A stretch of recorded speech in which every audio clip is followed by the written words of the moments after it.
In October 2024, a routine review of a Victorian-era photograph led to one of the most surprising discoveries in the study of women's history in 19th-century America. What began as a standard cataloging task at a Boston auction house slowly turned into an investigation that lasted 4 months, crossed 3 states, and finally revealed a forgotten story of courage that had been hidden in plain sight for more than 137 years. The photograph had survived for over 100 years, stored in the attic of an old textile mill owner's mansion in Lowell, Massachusetts. When the estate was finally sold after years of legal disputes, its contents were sent to various auction houses and antique dealers across New England. Among hundreds of items was a single-framed family portrait dated 1887. At first glance, it appeared completely normal. 7 people sat dressed in formal Victorian clothing, their expressions serious and unmoving, which was common for photographs of that era. Dr. Emily Richardson, a curator at the Massachusetts Historical Society who specialized in 19th-century social records, had examined thousands of similar images during her 15-year career. Studio portraits from the 1880s followed strict rules, including fixed poses, careful placement of family members based on status, and a strong sense of formality. That rainy afternoon, while preparing items for an upcoming exhibit, Richardson almost cataloged the photograph without much attention. But something made her pause. It could have been the unusual position of one woman's hand, or the way the light exposed a small detail. Richardson picked up her magnifying loupe and leaned in closer. What she saw made her heart race. The woman seated on the left, who appeared to be in her mid-30s with dark hair and a high-collared dress, held her left hand in a way that seemed stiff and unusual for a formal portrait. Her hand rested in her lap, but 3 fingers were extended in a very specific pattern, while the thumb and index finger touched at the tips, forming what looked like a deliberate sign.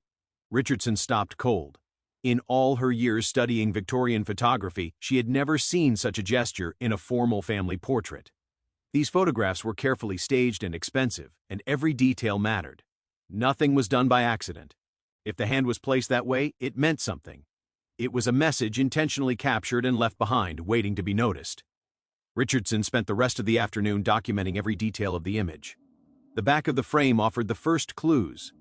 A small yellowed paper label, partly torn, showed the printed words Whitmore Studio Lowell, Mass 1887, in elegant Victorian lettering. Below it, written in faded ink, were the words, "The Harrison Family." With this information, Richardson began researching who the people were and what the strange hand gesture might mean. The next morning, she visited the Lowell Historical Society, a modest brick building that held city records, business listings, and detailed documents about the textile industry that dominated the area throughout the 19th century. Within a few hours, Richardson identified the family. Thomas Harrison appeared in the 1887 city directory as the owner of a moderately successful dry goods store on Merrimack Street. The 1880 census listed him along with his wife Catherine and their 3 children. The household also included Catherine's unmarried sister, recorded as Eleanor Parker, age 34. Richardson felt a rush of excitement as she compared the census records with the photograph. The woman with the unusual hand gesture matched Eleanor Parker's age and description. The census also revealed another important detail. Eleanor was not listed as keeping house, as most unmarried women were at that time, but as a seamstress. This detail stood out. In the 1880s, many seamstresses worked in large textile mills that employed thousands of workers, most of them young women, from rural backgrounds or recent immigrants seeking financial independence. Richardson requested access to employment records from the Boot Cotton Mills and the Lawrence Manufacturing Company, 2 of Lowell's largest textile employers during that period. What she found revealed the harsh truth of industrial life in the 1880s. Workdays lasted 12 to 14 hours. Conditions were dangerous. Wages were barely enough to survive, and workers, especially women, had almost no legal protection.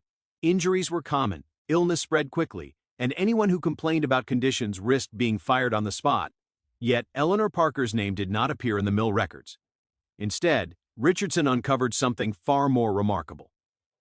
Eleanor was listed in the records of St. Anne's Episcopal Church as a visiting nurse who provided care to workers' families. This role gave Eleanor access to many homes, deep knowledge of families in crisis, and a level of trust and freedom that was rare for women of her time.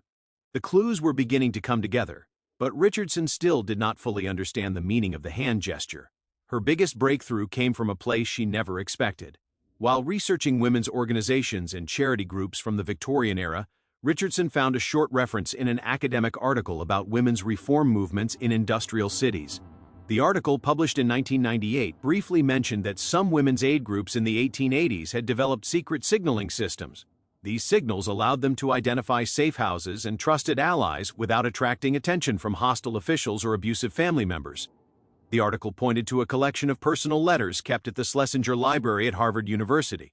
Richardson contacted the library immediately and arranged to examine the materials. 3 days later, she sat in the climate-controlled reading room, carefully turning the fragile pages of letters exchanged between women involved in what they called protective work, efforts meant to help women and children escape violent homes and unfair working conditions. One letter, dated March 1886, written by a woman named Harriet from Lawrence, Massachusetts, included a rough drawing in the margin. The sketch showed a hand with 3 fingers raised and the thumb and index finger touching. It was exactly the same gesture seen in Eleanor Parker's photograph. Beneath the drawing, Harriet had written, "Remember our sign, 3 for the promise of safety, S. Helter, sustenance, and secrecy. The circle shows our network is unbroken. Show this to any woman in need and she will know you are a friend."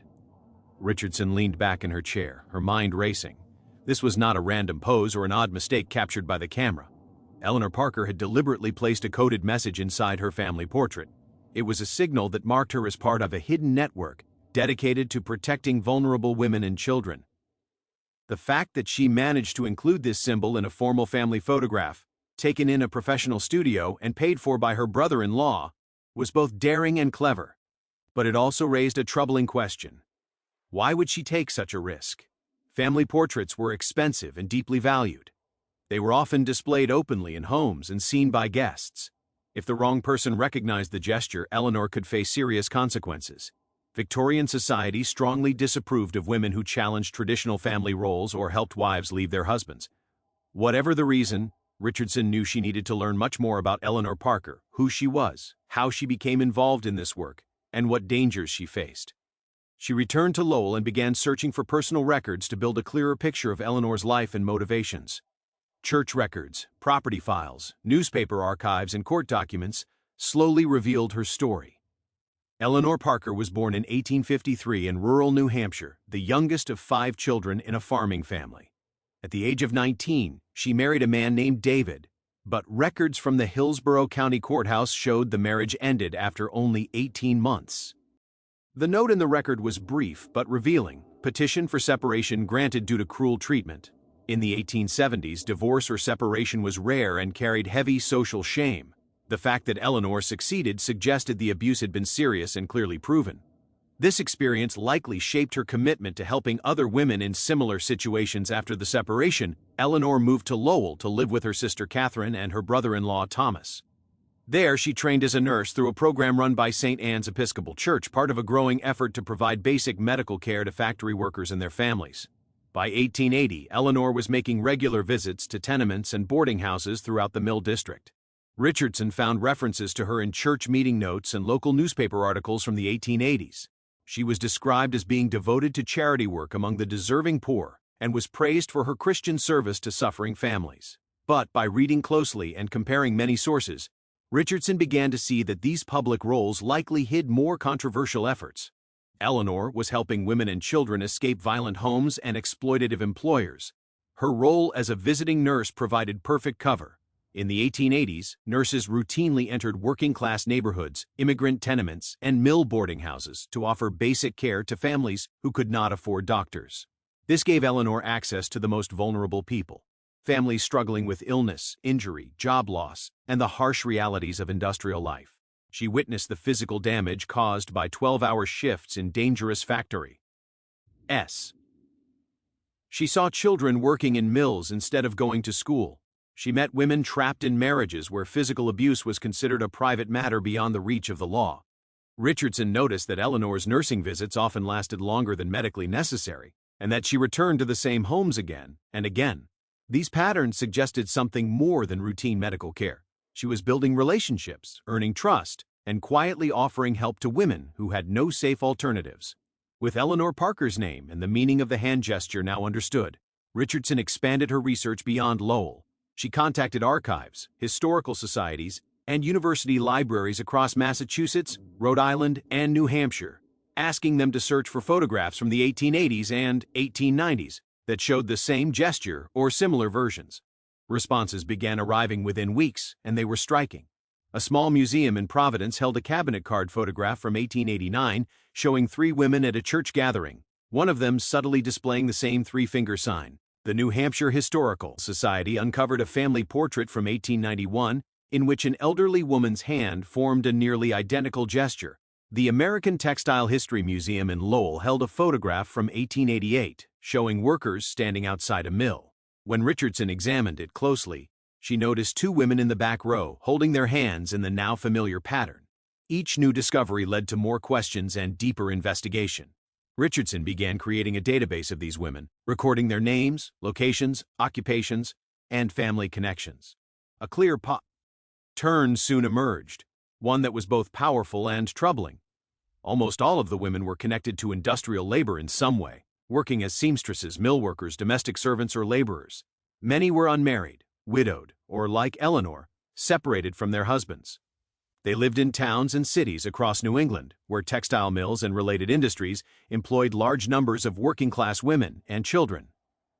Richardson began finding references to these women in unexpected records. Church meeting notes sometimes mentioned them providing Christian charity to struggling families. Newspaper articles from the 1880s and 1890s occasionally described their involvement in temperance groups or moral reform societies, activities that were socially acceptable, forms of public participation for women. Yet the evidence suggested these visible roles concealed more risky efforts. What set Eleanor Parker's network apart was how organized and secretive it was. Unlike well-known reform movements, this network worked quietly, using coded signs, trusted messengers, and careful silence to avoid drawing attention from those who would oppose them. The hand gesture and the photographs served several important purposes. They allowed members to recognize one another. They recorded their commitment for the future. They also created lasting proof that could not easily be destroyed or denied, unlike letters or spoken stories. Richardson found evidence that the network supported several safe houses in Lowell alone.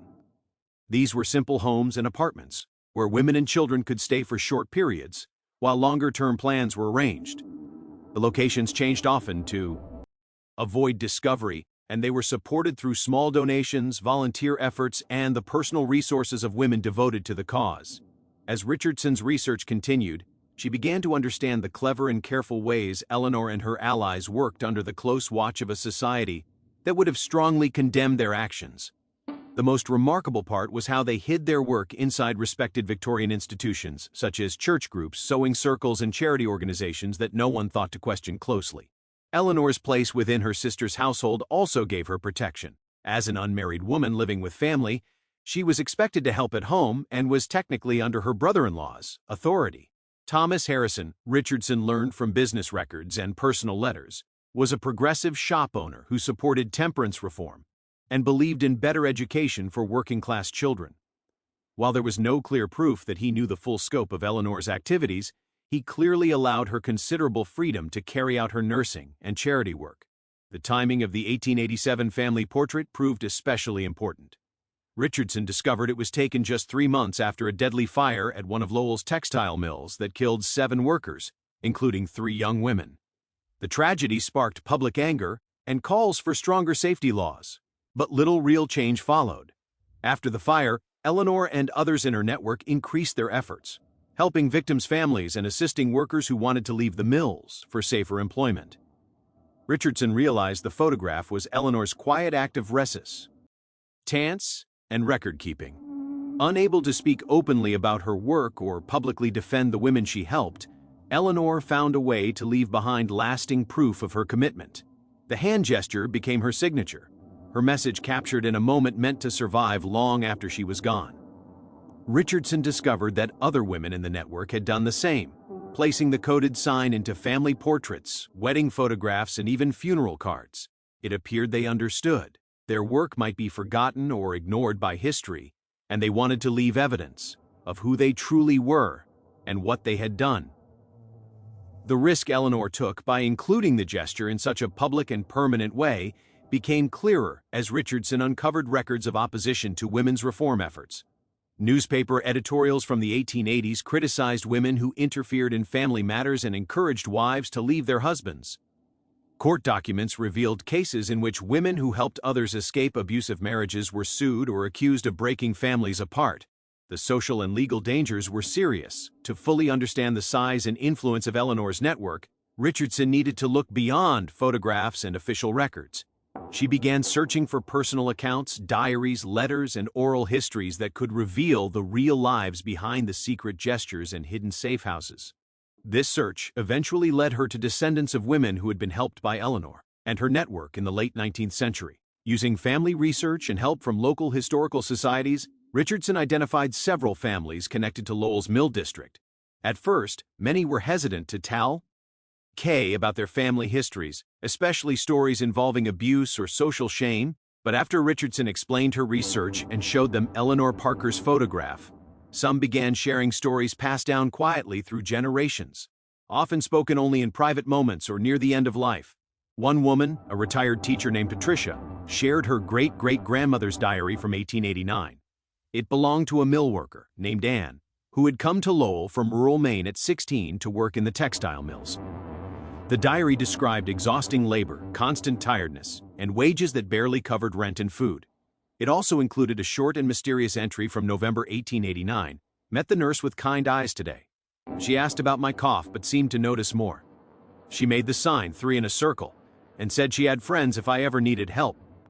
Months later, after Anne was injured by factory machinery and faced being fired without pay, Eleanor helped her find work as a domestic servant with a family in Worcester.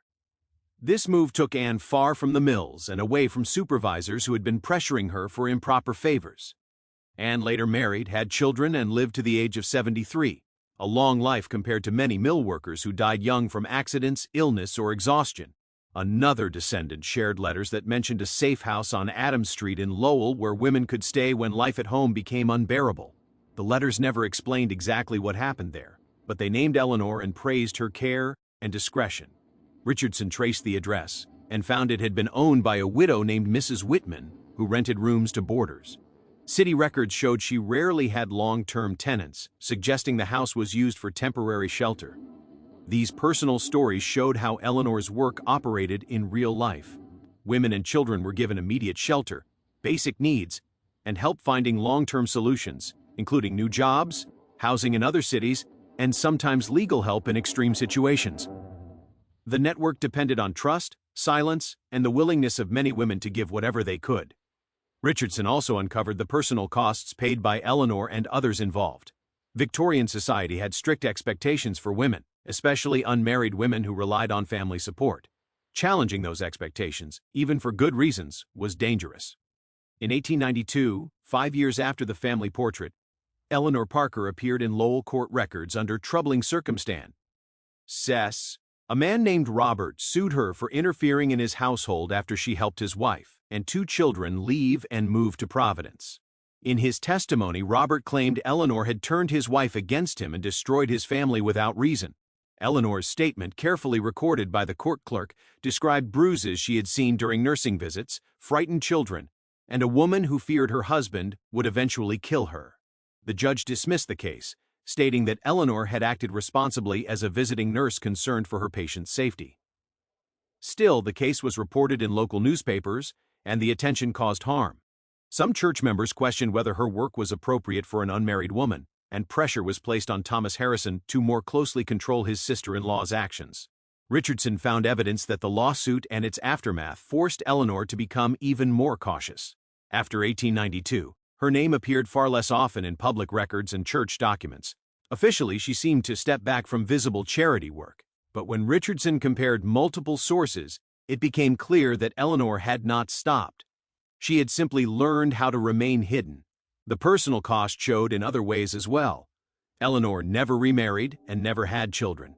She spent her entire adult life living in her sister's home, depending on her brother-in-law's support. In Victorian America, this was often viewed as failure. A woman who did not fulfill the expected role of wife and mother. Richardson understood, however, that Eleanor had made deliberate choices. She gave up comfort, status, and security to serve a cause she believed was more important. Other women in the network made similar sacrifices. Some were rejected by relatives who disapproved of their actions. Others lost jobs or housing when employers or landlords learned they were helping women escape violent marriages or abusive workplaces. One woman, identified through photographs, was even jailed briefly in 1894 for hiding a runaway wife. The charges were later dropped, but she still spent 3 days in jail. These dangers were real. The women in Eleanor's network lived under constant legal and social threat. The final years of Eleanor Parker's life became the most emotional part of Richardson's research. After the 1892 court case, Eleanor continued her work, but acted with greater care. By the late 1890s, she was in her mid-40s and her health was failing, likely due to the physical strain of nursing and the stress of living a double life. In 1899, Eleanor's sister Catherine died of pneumonia at the age of 46. Records showed a short illness that worsened quickly, leaving Thomas Harrison a widower with 3 grown children. Eleanor remained in the household as expected, helping manage the home. Richardson discovered that Catherine's death affected Eleanor deeply in ways beyond grief.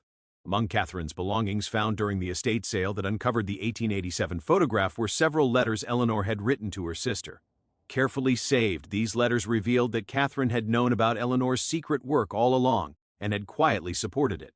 At times, Catherine helped financially using household funds. At other times, she allowed her home to serve as a temporary refuge when other safe houses were unavailable.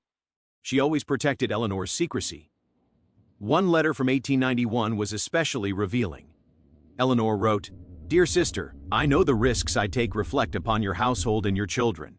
If Thomas wishes me to leave, I will understand and hold no bitterness. But I cannot abandon this work. I have seen too much suffering, too many women with nowhere to go, too many children trapped in lives they did not choose. If I do not help them, who will?" Catherine's reply, written on the back of the same letter, was short but powerful. "You will not leave. This is your home, and your work is good and just." Thomas agrees, though he worries for your safety, as do I. "We are proud of you, Eleanor, even if we can never say it aloud." This exchange gave Richardson new insight into the family behind the 1887 photograph. The portrait was not only Eleanor's quiet statement of commitment, it had been taken with her family's awareness and silent support. Thomas and Catherine allowed the coded gesture because they believed in what she was doing, even if they could never admit it publicly. The photograph was both Eleanor's message and her family's unspoken approval. Eleanor Parker died in 1904 at the age of 51. Her death certificate listed consumption, tuberculosis, likely contracted during years of nursing in crowded tenements and boarding houses. She was buried in the family plot at Lowell Cemetery. Her gravestone carried a simple inscription, Eleanor Parker, 1853 to 1904. She served the suffering.